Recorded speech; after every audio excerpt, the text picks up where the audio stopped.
Some lines, once crossed, you can never uncross. My name is Vanessa, I'm 31, and what happened in that penthouse wasn't just a mistake. It was the collapse of everything I thought I knew about myself. My husband, Tyler, had just landed the biggest promotion of his career. We were invited to a black-tie company retreat at a luxury resort. Everyone who mattered would be there. Executives, board members, and Damien, the CEO. Damien was tall, silent, dangerously confident, the kind of man who said very little but made everyone listen. He was older, mysterious, and from the first time we shook hands, I felt it. That spark I shouldn't have felt. I thought it was harmless. I wore the dress Tyler liked, stood by his side like the perfect wife, smiled for the photos. But Damien watched me. Every toast, every laugh, every passing glance, he was there, not loud, not obvious, just present. After dinner, Tyler got called into a work huddle with the team. I stepped outside to get some air, and Damien was there, leaning against the balcony railing, sipping his whiskey, looking out over the ocean.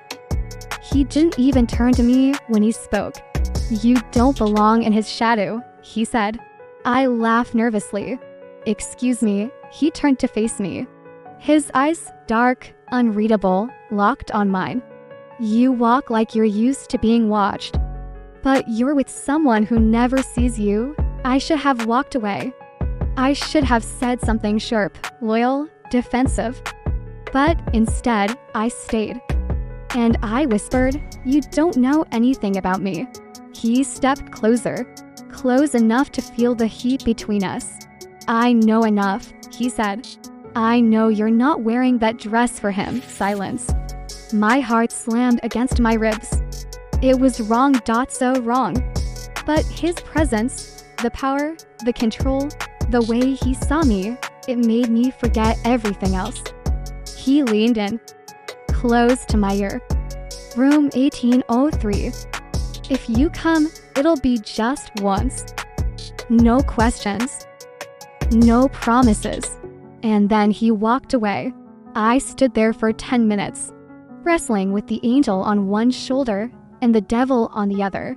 Then I found myself in front of the elevator, pressing the button, watching the numbers climb. When I reached his door, I hesitated. And then I knocked.